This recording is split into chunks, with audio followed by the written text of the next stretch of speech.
Muy buenos días tengan todos ustedes en esta mañana. Les saludamos con mucho gusto, amigos del auditorio, hermanos en Cristo. Estaremos iniciando el día de hoy en la Escuela Bíblica Dominical de la Primera Iglesia Bautista de Monterrey. Y como ustedes saben, hemos empezado a estudiar la carta a los Hebreos. Y el día de hoy estaremos considerando la lección número 4, en donde estaremos revisando por qué Jesucristo es considerado mejor que el reposo anterior. Pero antes de iniciar, me gustaría hacer dos cosas. Poner esta lección en las manos del Señor y también aprovecho para enviar un saludo a nuestra hermana Marisela Huerta. Oremos, por favor. Padre, en el nombre de Jesús ponemos en tus manos esta lección. Te rogamos que tu precioso Espíritu nos guíe a toda verdad y a toda justicia y tu palabra sea expuesta con claridad por la guía de Él. Te rogamos que tú acomodes lo espiritual a lo espiritual y, precioso Espíritu, tú haz la obra de redarguir los corazones de cada uno de nosotros para revisar qué son las cosas que Dios demanda de nuestra vida y así tomarlas y ponerlas en práctica para agradarle a Él. Te rogamos que nos guíes a toda verdad. En el nombre de Jesús. Amén. Bueno, pues entonces vamos a iniciar. Hemos estado comentando que en la carta a los hebreos le decimos que es una carta, pero realmente no tiene el título del autor, no se conoce quién es el autor, pero sabemos que es a los hebreos porque realmente es un ensayo comparativo entre el judaísmo y Jesucristo. Y podemos ver en este recorrido que ya llevamos de 3 clases, hoy la cuarta, podremos ver y vamos a descubrir cómo nuestro Señor Jesucristo es ese Salvador glorioso, que es mejor que cualquier costumbre religiosa de cualquier país, pero en particular para el pueblo hebreo, para aquello que ellos consideraban o consideran como lo más elevado, lo mejor, como son sus ritos, sus ceremonias, el sacerdocio. El escritor de Hebreos nos muestra por qué Jesucristo es superior. El texto que vamos a estar memorizando o tratando de memorizar el día de hoy se encuentra en Hebreos capítulo 4, versos 9 y 10, y dice, por tanto, queda un reposo para el pueblo de Dios, porque el que ha entrado en su reposo también ha reposado de sus obras, como Dios de las suyas. Vamos a descubrir en qué consiste ese reposo que Dios tiene para su pueblo, ¿sí? ¿Cuáles son las obras de las que debemos descansar? ¿Y cuáles son las obras que Dios ha hecho y que ya está reposando de ellas? Toda la lección la vamos a estar repartiendo en 3 secciones, considerando lo que falta del capítulo 3 y todo el capítulo 4. Y vamos a ver el disgusto de Dios, el reposo prometido y cómo entrar en el reposo que Dios ha preparado. Bueno, en esta primera parte, en el disgusto de Dios, vamos a poder profundizar por qué Dios se disgustó, qué es lo que a Dios le disgusta, qué es lo que a Dios lo hace enojar. Que en un momento dado puede decir, tú no entras en el reposo que yo tengo preparado. Es muy fuerte lo que vamos a ver. Vamos a dedicarle un poquito de tiempo y profundidad a esta sección porque la parte final va a ser ya más sencilla. Y bueno, empezamos viendo que el autor de los Hebreos nos muestra un lado negativo, nos da un ejemplo negativo en lo que es la vida de la historia del pueblo de Israel. Y vamos a comenzar con Hebreos capítulo 3, verso 7, hasta terminar con el verso 11. Nos dice, por lo cual, como dice el Espíritu Santo, si oyeres hoy su voz, no endurezcáis vuestros corazones como en la provocación en el día de la tentación en el desierto, donde me tentaron vuestros padres, me probaron y vieron mis obras 40 años, a causa de lo cual me disgusté con aquella generación y dije, siempre divagan ellos de corazón y no han conocido mis caminos. Así que juré, yo en mi ira no entrarán en mi reposo. Una situación muy difícil. El mensaje clave del día de hoy es, por lo cual, como dice el Espíritu Santo, el día de hoy, el Espíritu de Dios estará hablando a tu corazón y a mi corazón y nos dice que oigamos su voz. Y esa parte de oír su voz no nada más es oír el sonido, es escuchar, es decir, que entre por mi oído y yo lo medite. No nada más es que lo medite, es que lo reflexione y además de eso lo ponga en práctica. Para Dios, en su palabra, cuando nos dice oye o escucha, implica todo ese proceso, oír el sonido, analizarlo, reflexionarlo y luego ponerlo en la práctica. Entonces, aquí nos dice el autor de Hebreos, oye hoy su voz, escucha, pon atención y ponlo en práctica. Estos 3 o 4 versículos que vemos aquí tienen su fundamento en la historia bíblica del Antiguo Testamento que se encuentra en Éxodo, capítulo 17, en Números, capítulo 14, Números, capítulo 20 y en Deuteronomio número 1, versos de 34 al 40. Vamos a estar analizando esas porción de la historia bíblica para poder entender lo que sigue en la sección número 2. Les estoy mostrando aquí un mapa en donde estaremos viendo el recorrido del pueblo de Israel desde la salida de la esclavitud en Egipto. Cuando Moisés los hizo atravesar el Mar Rojo, les ayudó a atravesar el Mar Rojo, Dios les abrió el camino y ya van llegando acá al desierto de Sin y vamos a encontrar aquí que pasó algo, una situación un poco difícil, una situación de confrontación del pueblo de Dios. Veamos. Esta primera parte de Éxodo 17, del 1 al 7, nos dice: Y toda la congregación de los hijos de Israel partió del desierto de Sin por sus jornadas al mandamiento de Jehová, y acamparon en Refidim, y no había agua para que el pueblo bebiese. Y altercó el pueblo con Moisés, y dijeron: Danos agua que bebamos. Y Moisés les dijo: ¿Por qué altercan conmigo? ¿Por qué pelean conmigo? ¿Por qué tientan o tentáis a Jehová? ¿Por qué hacen que Dios se enoje? ¿Sí? El verso 3 dice: Así que el pueblo tuvo allí sed de aguas y murmuró contra Moisés. Atención, murmuró contra Moisés. Y dijo: ¿Por qué nos hiciste subir de Egipto para matarnos de sed? A nosotros, a nuestros hijos y a nuestros ganados. Es una situación bastante tensa. Vamos a ver cómo es que por esta causa que tuvieron sed y que se enojaron contra Moisés, él clama a Dios y hace que brote agua de la peña de Oreb. Y en esta zona, Moisés llamó el lugar Masá, que significa prueba, y Meriba, que significa rencilla. Bien, veamos. En el verso 4, aquí vemos que están todos discutiendo y reclamándole a Moisés enfrente de Aarón. ¿Qué hace Moisés? Moisés va y busca a Dios y le dice: ¿Qué haré con este pueblo? Por poquito y me apedrean, por nadita y me matan apedreándome.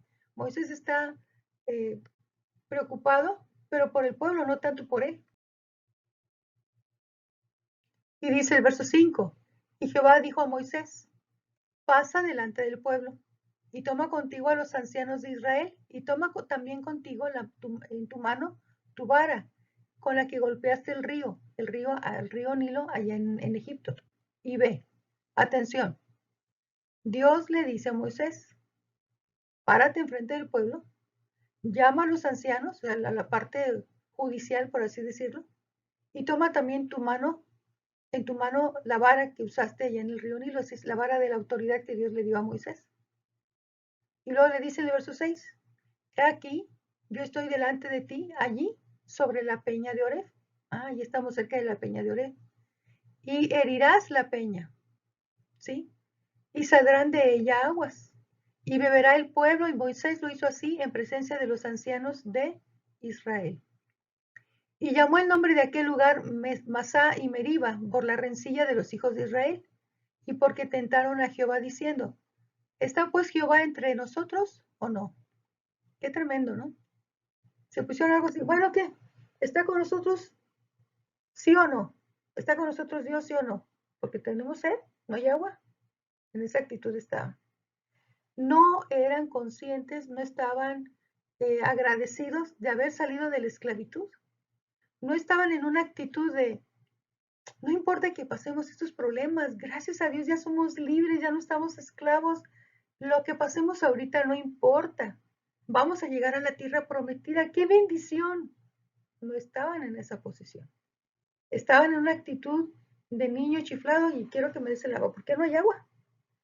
Se entiende, porque hay niños chiquitos, hay mamás, había necesidad. Pero decimos por aquí, decimos en México, en el pedir está el dar, ¿verdad? Ellos están en una actitud de demandante. Y quiero que me demuestres, Dios, que realmente estás conmigo. Quiero que me demuestres que realmente eres Dios. En esa actitud estaban. Y bueno, un siguiente ejemplo de situaciones difíciles, tensas entre el pueblo de Dios, Moisés y este triángulo, lo encontramos en el libro de Números, capítulo 14. El pueblo de Israel va caminando, sigue avanzando, y ya están a punto de entrar a la tierra prometida. Están en la puerta, están en la antesala, en Cades Barnea. Y en el capítulo 13 de Números, del libro de Números, vamos a poder leer cómo Moisés mandó espías hacia la tierra prometida, mandó a 12 espías.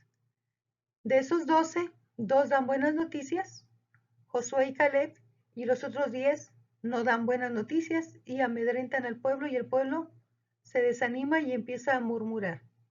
Y entonces entra este conflicto que vamos a leer aquí en el verso 26.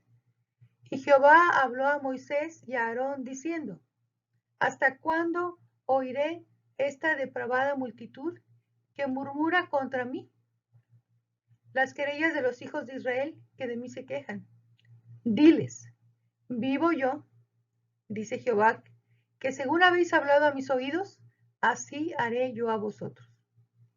En este desierto caerán vuestros cuerpos, todos vuestros contados según toda vuestra cuenta, de 20 años para arriba, los cuales habéis murmurado contra mí.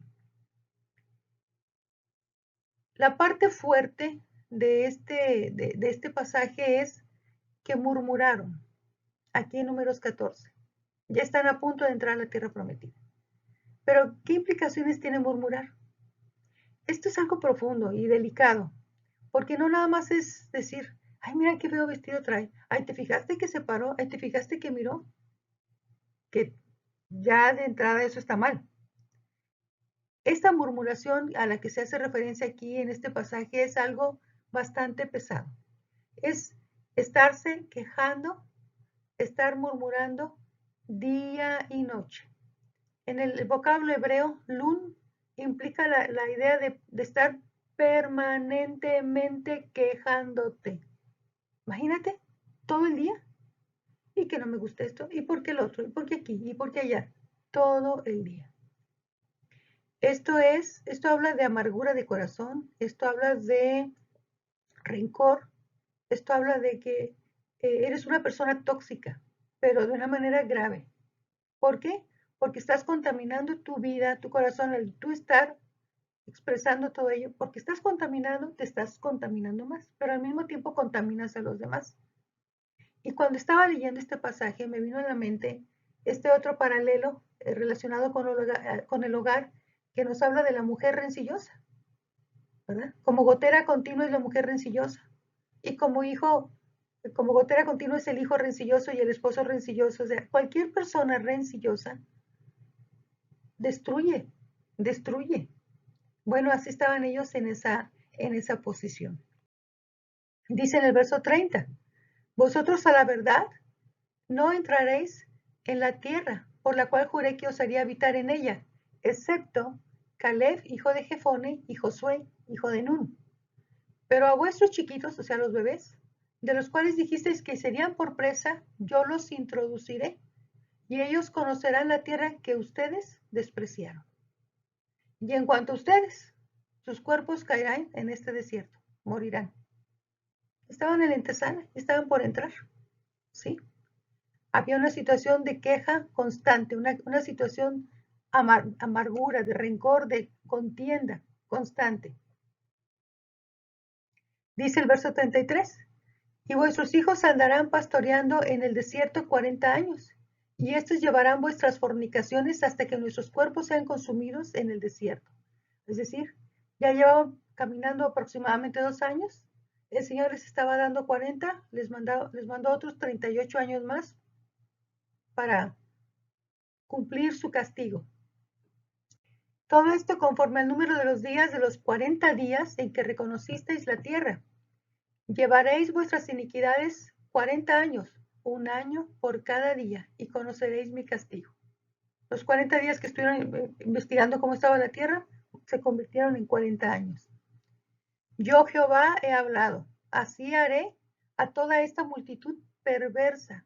Atención, si tú eres un murmurador, eres un perverso. Es un pecado grave, es un cáncer. Es un pecado tan grave que puede hacer, casi estoy segura que lo va a hacer, que pierdas muchas bendiciones de parte de Dios. Dice aquí, así haré, así haré a toda esta multitud perversa que se ha juntado contra mí. En este desierto serán consumidos, allí morirán. El Señor se cansó de ellos. Hasta acá. Ya no quiero saber nada de ellos. Aquí morirán. Todos esos que se quejaron, aquí van a quedar. Luego nos dice más adelante en el verso 36.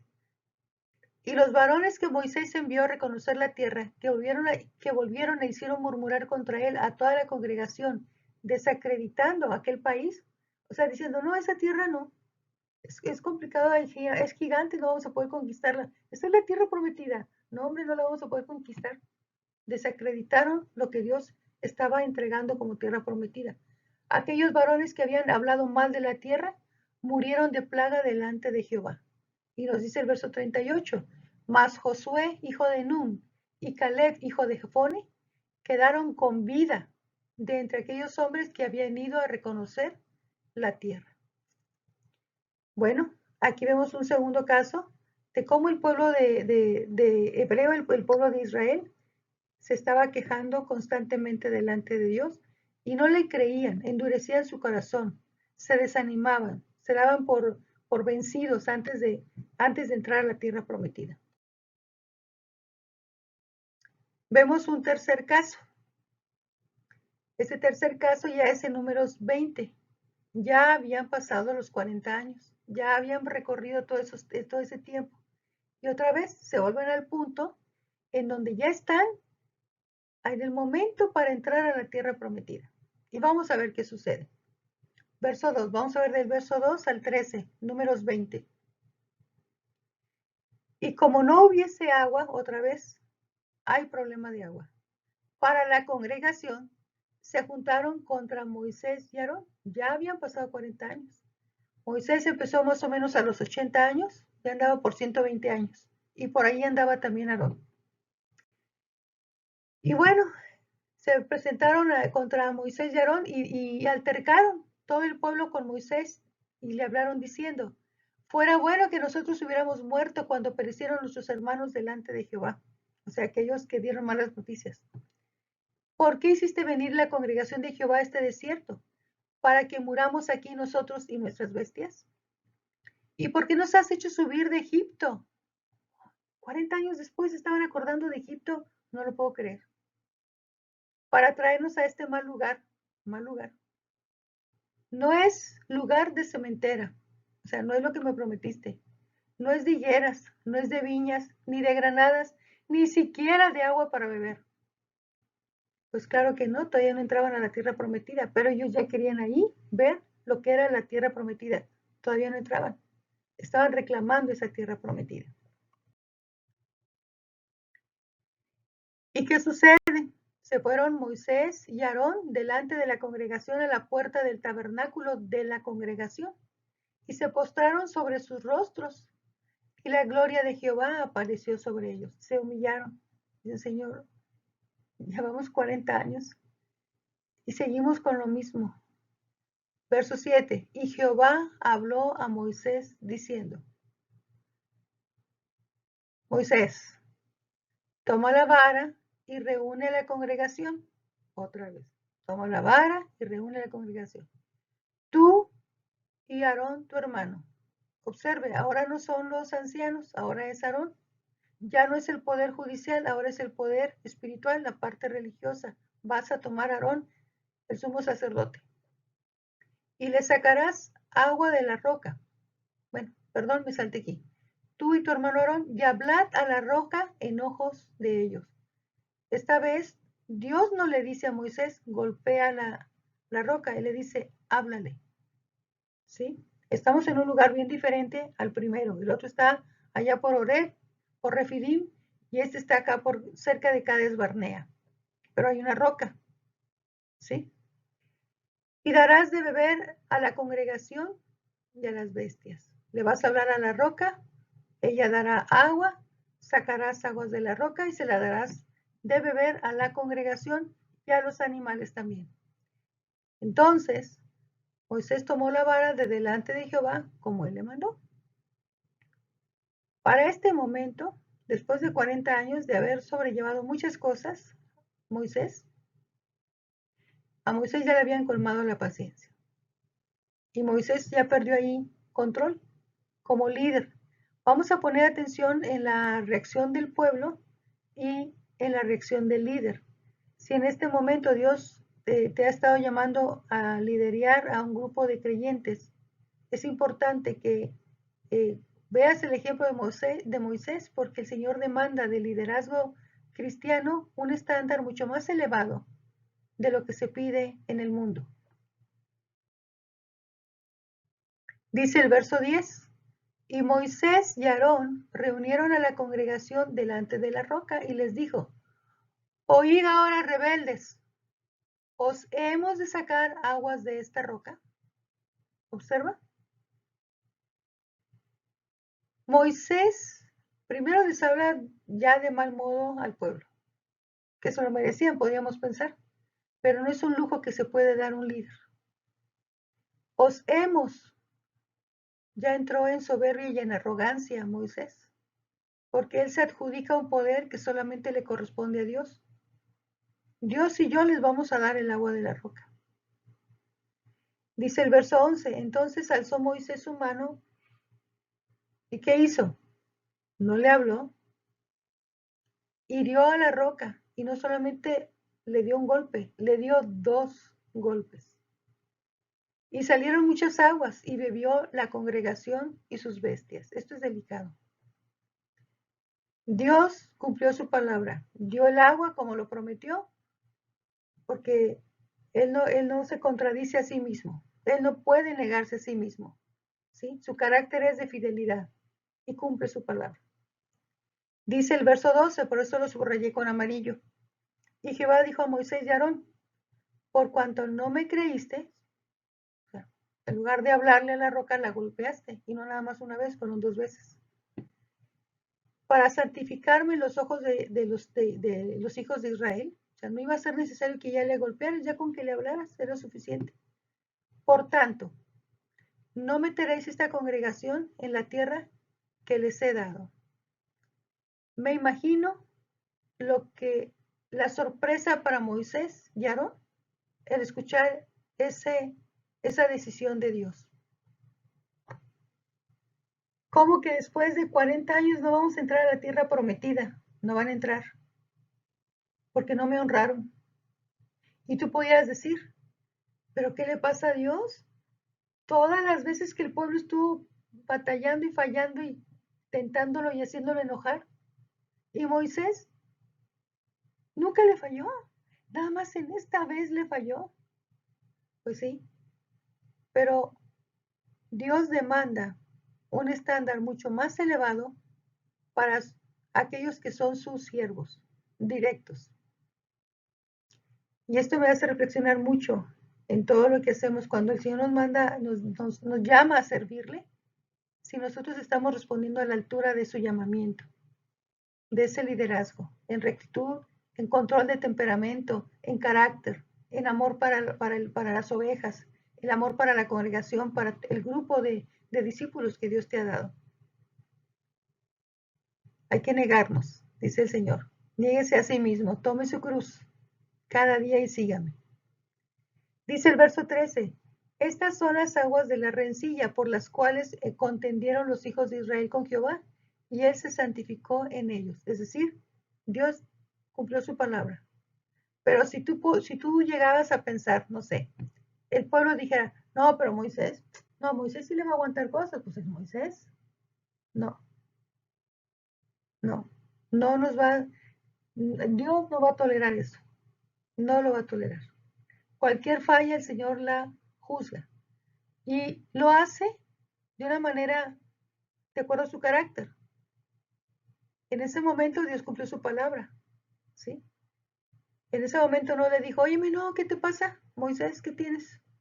Pues ahora no hago nada. No, no, no, no. Dios cumplió su palabra. Pero también le dijo, ven para acá. No vas a entrar a la tierra prometida. No me honraste delante del pueblo. De forma tal que el autor de Hebreos, al narrar toda esta historia, nos hace recordar lo que nos dice Deuteronomio capítulo 1. Y es un resumen que escribe Moisés. En el capítulo 1, verso 34 nos dice, y oyó Jehová la voz de vuestras palabras y se enojó y juró diciendo, ciertamente ninguno de los hombres de esta mala generación verá la buena tierra que juré daría a vuestros padres. Primer grupo, todo este pueblo no va a entrar. 36. Excepto Caleb, uno de los espías, hijo de Jefone. Él la verá y a él le daré la tierra que ha pisado y a sus hijos, porque él ha seguido fielmente a Jehová. Caleb entra. 37. También contra mí, o sea, contra Moisés, se enojó Jehová por causa de vosotros y me dijo, tampoco tú entrarás. Aquí Moisés les está diciendo que por culpa de ellos, pero realmente no, hay que asumir nuestra responsabilidad. Acá afuera me pueden poner toda la presión o toda la tentación, pero yo soy la que debo responder. Y si yo caí o yo fallé, es mi responsabilidad. No es la culpa del otro, es mi culpa. Yo cedí. Número 38. Josué, hijo de Nun, que está delante de ti, él entrará ya. Anímale, porque él la hará heredar a Israel. Es decir, Josué será el sustituto de Moisés. No solamente va a entrar a la tierra prometida, sino que va a ser el que quede como líder en lugar de Moisés. Un alto honor. Y el número 39 dice, y vuestros chiquitos, de los cuales dijiste serían por presa, y vuestros hijos, que en aquel tiempo no sabían entre el bien y el mal, subrayado, ellos entrarán allá y yo se las daré a poseer y ellos la poseerán. Y luego que le dice a Moisés y a Aarón, en el 40, y ustedes, regrésense por el desierto del Mar Rojo, no van a entrar. Qué duro, qué difícil. Yo me imagino que Moisés, no lo dice la palabra, ¿verdad? No dice la Biblia qué pasó con Moisés, pero yo intuyo que Moisés lloró de dolor, de arrepentimiento, pero ya Dios había hablado. Y aquí he puesto un cuadro en donde muestro que Dios está hablando a través de Moisés y de Aarón a un pueblo rebelde. Esos tres que están en gris no entraron a la tierra prometida. En su lugar, Dios preparó a Josué, que quedó al frente del pueblo, de los hijos, ya no de este pueblo rebelde, sino de los hijos de ese pueblo rebelde. Con este grupo y con Caleb, que también entró a la tierra prometida, hizo la conquista de la tierra prometida. Por otro lado, Dios levantó al hijo de Aarón como sumo sacerdote, a Eliezer, de forma tal que ya para esta nueva etapa Dios había preparado a Josué como capitán y a Eliezer como sumo sacerdote para dirigir al pueblo que iba a entrar a la tierra prometida en esa siguiente etapa. A Dios no se le escapa nada. Dios tiene todo bajo control. Y aún y que pensáramos que en este tiempo de pandemia Dios ha perdido control, ni lo sueñes ni remotamente. Dios tiene todo bajo control. Si ha permitido esta pandemia es porque Él tiene un propósito, de acuerdo a su palabra. Hoy no vamos a entrar en ese detalle, pero Dios tiene todo bajo control. Seguimos con el disgusto de Dios. Continuando con el capítulo 3 de Hebreos, verso 12. Entonces viene una llamada de atención, una exhortación, ¿sí? En este caso, el escritor de Hebreo hace una exhortación a todos los hebreos que ya se convirtieron a Cristo, que se hicieron discípulos de Jesucristo. Dice el 3:12, mirad hermanos, que ninguno de vosotros haya corazón malo de incredulidad para apartarse del Dios vivo. 3:13, antes exhortaos los unos a los otros cada día, entre tanto que se dice, para que ninguno de vosotros se endurezca por el engaño del pecado. ¿Qué nos puede engañar? El pecado. ¿Sí? Más allá de una filosofía o algo, es el pecado que abunda en nosotros. Nos puede cegar, nos puede velar la vista y nos puede engañar. ¿Sí? Entonces, primero vamos a vigilar que nuestro corazón no sea un corazón malo de incredulidad, un corazón duro. Número 2, tenemos que animarnos para que nadie se endurezca por el pecado. Hay un engaño. Puedes decir, ay, pero qué tanto es tantito, no pasa nada. No, no te endurezcas por el engaño. Si algo está sucio, está sucio. Si algo está malo, está malo. No importa si es poquito, no importa. No te empieces a endurecer por ese engaño. Y hay una razón para mantenernos firmes, que nos lo dice el verso 14 y 15. Porque somos hechos participantes de Cristo. Si retenemos firme hasta el fin el principio de nuestra confianza. Aquí empiezan a hablarnos ya del reposo. Somos hechos participantes de Cristo si retenemos firme hasta el fin el principio de nuestra confianza o con lo que confiamos. Verso 15. Entre tanto que se dice, si oyeres hoy su voz, si tú estás escuchando hoy la voz de Jesús, no endurezcas tu corazón, como lo hizo el pueblo de Hebreo en aquellas tierras en el desierto cuando provocaron a Dios. Si el día de hoy Dios te está hablando, no endurezcas tu corazón. Prepara un corazón noble, un corazón abierto para escuchar a Dios y a su palabra y recibirle. Tercera parte. Continuamos con Hebreos 3:16. Vamos a ver esta exhortación. Porque algunos de los que habían salido de Egipto con Moisés, habiendo oído, provocaron, no todos, pero provocaron a Dios. 17. ¿Vas con quiénes estuvo enojado 40 años? La pregunta sería para ti. ¿Con quiénes se enojó Dios? Pues con los que pecaron, los que fueron rebeldes y cayeron, murieron en el desierto. 18. ¿A quiénes juró que no entrarían en su reposo? A los que no creyeron. Entonces, vemos que los obstáculos para entrar al reposo de Dios son el engaño del pecado, la dureza de corazón y la incredulidad. ¿Sí? Verso 19, y vemos que no pudieron entrar a causa de la incredulidad. Vemos lo que nos impide. Provocamos a Dios, mueren en el desierto, desobedecieron a Dios, entonces no entraron al reposo de Dios por causa de la incredulidad. ¿Y qué es la incredulidad? Falta de fe, que nos lleva a desobediencia y eso nos lleva a infidelidad.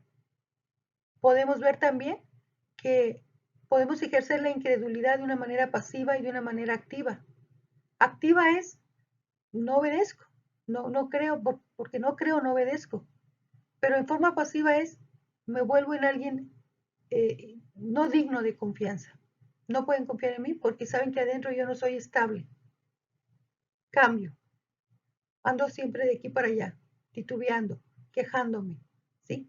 Entonces, aquí es para que analicemos cómo está nuestra vida. Si provocamos a Dios, queremos constantemente, a ver, Dios, demuéstrame que eres Dios. Nosotros no somos quien para pedirle a Dios que nos demuestre que Él es Dios.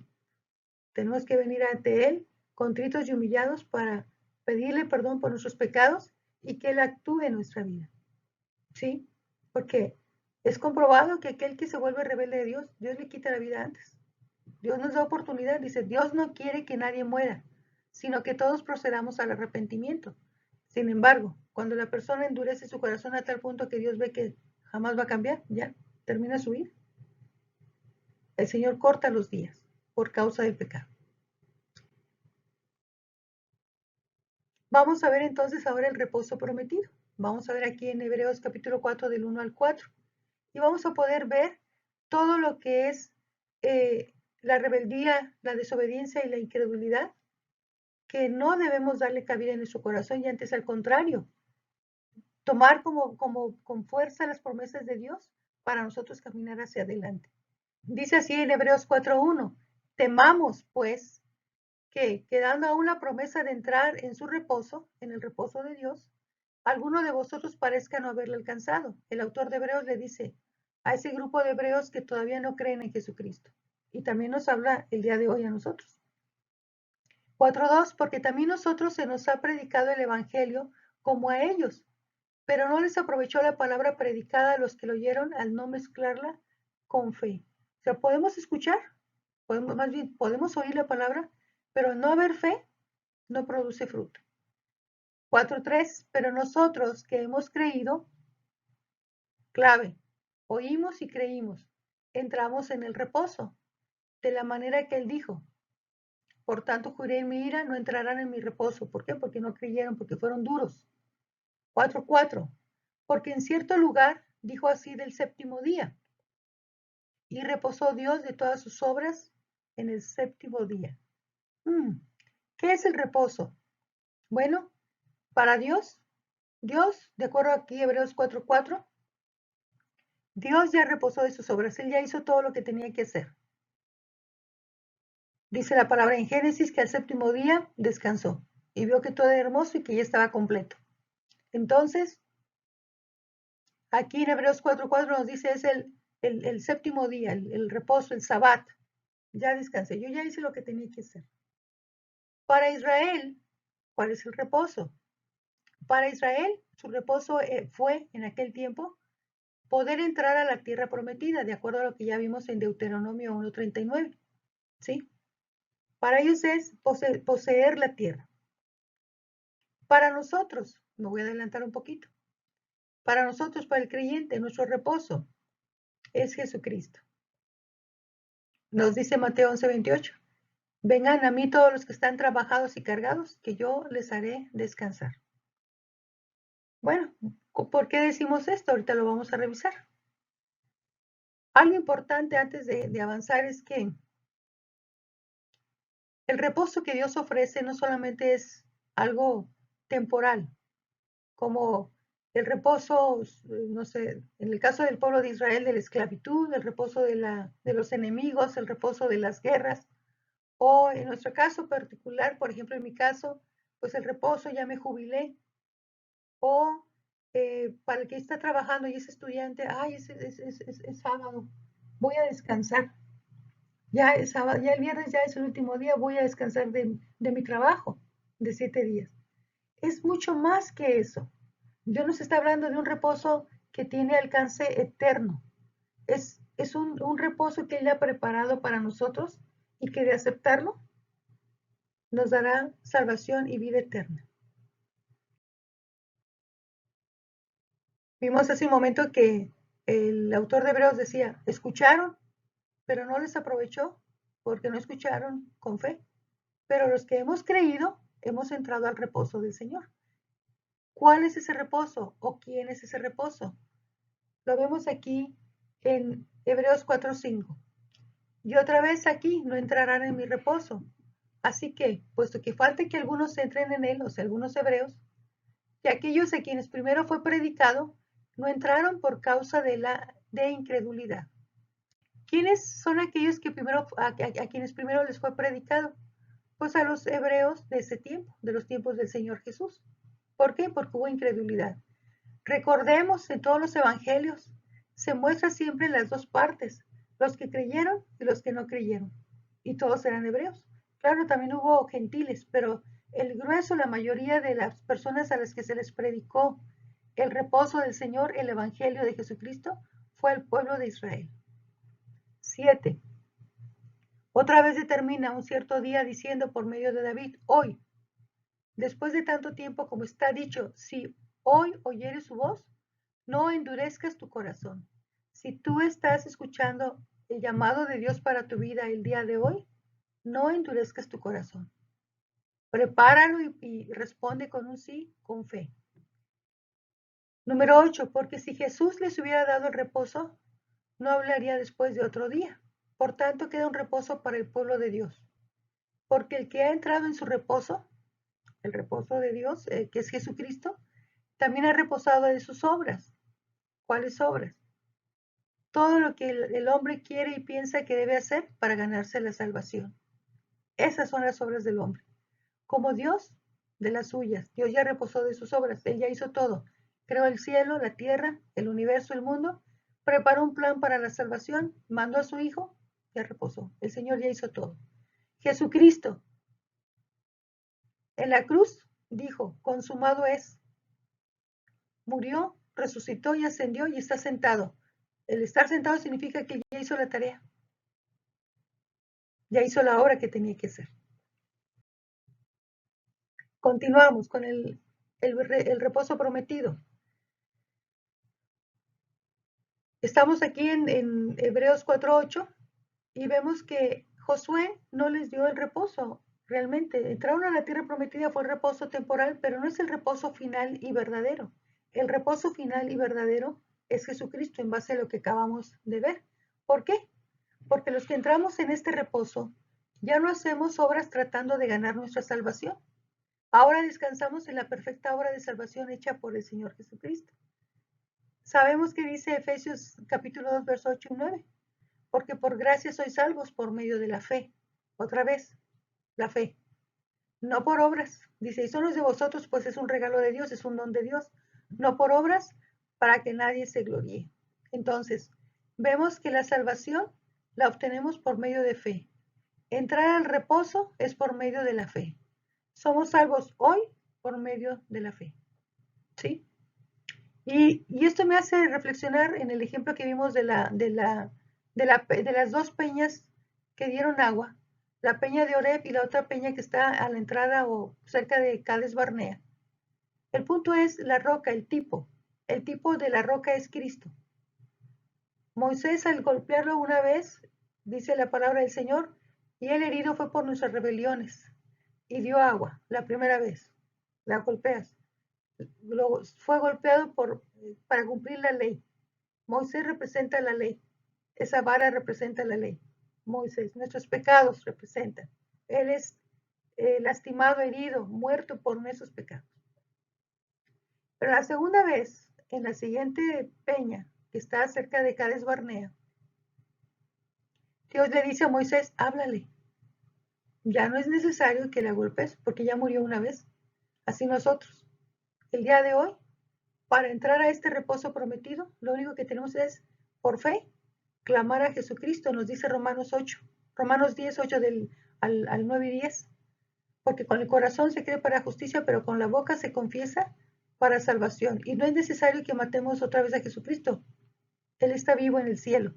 Entonces, hay una enseñanza profunda que después podremos analizar, pero quiero comentarles esto ahorita de momento, porque hay dos reacciones diferentes con estas peñas, con estas rocas, cómo Dios nos da lección.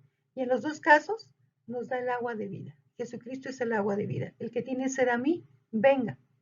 El que tiene sed, venga a mí para que sacie esa sed. Bueno, pues ya entramos al reposo del Señor. El Señor Jesucristo estuvo presente en la sinagoga y nos dice aquí en el capítulo 4, verso 11, procuremos pues entrar en aquel reposo que ninguno caiga en semejante ejemplo de incredulidad. El tema duro aquí, el tema difícil es la fe, la incredulidad. Incredulidad, fe. Te creo o no te creo, obedezco o no obedezco. Y todo eso marca la diferencia en tu relación con Dios. En Lucas 4:16 nos dice, y vino a Nazaret, donde había sido criado, y entró en el día sábado, en el día de reposo, a la sinagoga, conforme a su costumbre, y se levantó a leer. Y le fue dado el libro del profeta Isaías, y abriendo el libro halló el lugar donde estaba escrito. Estaba leyendo Isaías 61. El Espíritu del Señor está sobre mí, por cuanto me ha ungido para dar buenas nuevas a los pobres. Me ha enviado para sanar a los quebrantados de corazón, para predicar libertad a los cautivos y a los ciegos vista, para poner en libertad a los quebrantados, para predicar el año agradable del Señor. Y enrollando el libro le dio al ministro y se sentó. Y los ojos de todos en la sinagoga estaban sobre él. Y comenzó a decirles, hoy se ha cumplido la escritura ante vuestros ojos, ante vuestros oídos. Él mismo está dando testimonio de que Él es el reposo. Pero ¿qué pasa el día de hoy? El día de hoy, pues no necesitamos traer aquí a Jesucristo físicamente. Creemos que Él vivió, que Él existió, que Él murió, que Él resucitó. Simplemente lo invocamos y clamamos a Él. Dice Romanos 5:1, justificados pues por la fe, tenemos paz con Dios por medio de nuestro Señor Jesucristo. Al venir a Jesucristo tenemos reposo y se hace la paz entre Dios y nosotros. Verso Mateo 11:28, que ya lo referimos antes. Vengan a mí todos los que están trabajados y cargados y yo les haré descansar. Lleven mi yugo sobre ustedes y aprendan de mí, que soy manso y humilde de corazón, y hallarán descanso para vuestras almas, porque mi yugo es fácil y ligera mi carga. El apóstol Pedro nos dice o nos refuerza esta idea, echando toda vuestra ansiedad sobre él, porque él tiene cuidado de nosotros o de vosotros.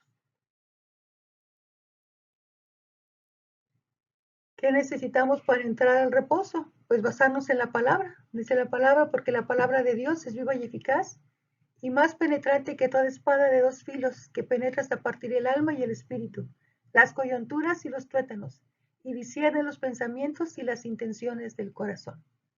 Es viva porque es la palabra de Dios, porque produce vida, porque con su palabra todo fue creado. Es más penetrante que toda espada de dos filos, porque desarraiga el pecado, corta aquello que está mal en nuestra vida como un cirujano, y produce vida para que nosotros estemos sanos, contrario a lo que puede ser una espada que es utilizada para causar muerte. La palabra de Dios nos da vida. Ella penetra para partir el alma y el espíritu, nos ayuda a discernir y a sacar cosas que no están a la vista, para presentárnosla como un espejo y ver dónde están las cosas mal, para que nosotros permitamos que Dios actúe en nuestro interior. Y nos ayuda a discernir, ¿verdad? Lo que realmente hay en nuestro corazón, para que podamos presentarnos delante de Dios con un corazón puro. Es decir, al ver que no hay una buena intención, decimos, Señor, perdóname, no lo estoy haciendo con buena intención. Aparentemente puede hacer todo muy bonito. Todo el mundo me dice, ay, qué bonito el hermano y la hermana. Pero el Señor conoce mis intenciones. Que la palabra de Dios me hable y me muestre mi pecado para yo ponerme a cuentas con el Señor y me limpie. Dice que si confesamos nuestros pecados, Él es fiel y justo para perdonarnos y limpiarnos de toda maldad. El Señor quiere que nos acerquemos con un corazón limpio y puro, o sea, con la intención recta y correcta delante de Él. Y nos dice que no hay nada, ninguna cosa creada que no haya de ser manifestada en su presencia. Nada de lo que existe se esconde a su presencia. Y para esto nos vamos a basar en el Salmo 139, que es muy conocido para todos. En el Salmo 139 nos dice que el Señor conoce nuestra salida, nuestra entrada, nuestro levantar y nuestro acostar, que Él nos rodea detrás y delante. Me encanta este verso 6. Tal conocimiento es demasiado maravilloso para mí, alto es, no lo puedo comprender. Lo dice más adelante, ¿a dónde me iré de tu presencia? Si me fuera al cielo, ahí estás tú. Si me voy al infierno, ahí estás. Si me fuera a la noche, al día, ahí vas a estar tú. Si yo dijera a las tinieblas, escóndanme, aún ahí tu resplandor me encontraría. Aún en las tinieblas, las tinieblas resplandecerían como el día. O sea, no se escapa nada a la vista de Dios, por más oscuro que esté el lugar. También nos dice que Él nos formó. Nuestro código genético Él lo conoce a la perfección. Cuando nuestro embrión se estaba formando en el vientre de nuestra mamá, Él nos estaba observando. Él fue el que diseñó ese código genético para ti, para que tú seas la persona que hoy eres. Y Él te preparó. Él te creó para que tú le busques y le alabes. Y terminamos con el Salmo 139. Dice el verso 17, qué preciosos me son, oh Dios, tus pensamientos, cuán grande es la suma de ellos. Si los contara, serían más numerosos que la arena. Al despertar, aún estoy contigo. Y este pasaje final es uno de mis textos preferidos. Examíname, oh Dios, y conoce mi corazón. Pruébame y conoce mis pensamientos. Y ve si hay en mi camino de perversidad y guíame en el camino eterno. Y ese camino eterno es Jesucristo, el reposo de Dios. Porque dice el Señor Jesús, yo soy el camino y la verdad y la vida. Nadie viene al Padre si no es por mí. Terminamos nuestra lección de hoy, que estuvo muy extensa, muy nutrida, muy rica, y vamos a tener varias aplicaciones. Primero, aprendamos que Dios estuvo disgustado con toda la nación hebrea durante 40 años. No entraron a la tierra prometida por causa de ¿qué? Rebelión, incredulidad y desobediencia. Si tú estás ahorita en esa etapa, que el Señor obre tu corazón y ponte a cuentas con el Señor. 2. En Jesucristo encontramos el verdadero reposo y somos exhortados a no imitar el ejemplo negativo de los hebreos en los tiempos de Moisés. Número 3. Dios ve nuestros corazones y conoce nuestras intenciones. Permanezcamos en el reposo que Él nos ha brindado, que es Jesucristo. Número 4. Descansemos en la obra perfecta hecha por el Señor Jesucristo. Ya hemos entendido que no es por obras nuestras, sino que es por la gracia, por medio de la fe, que somos salvos. Y si queremos llegar a Dios con obras, que sea con la obra, a través de la obra de Jesucristo en la cruz, en el Calvario, para tener un encuentro con Él y una reconciliación con Él y entrar en el reposo de Dios. El Señor bendiga tu vida. Espero en Dios que esta palabra del Señor cada día penetre más en tu corazón y produzca fruto de salvación y de santidad en tu vida y en la mía. Dios te bendiga. Nos vemos el próximo domingo. Muchas gracias y un abrazo para todos. Los esperamos la próxima semana. Hasta pronto.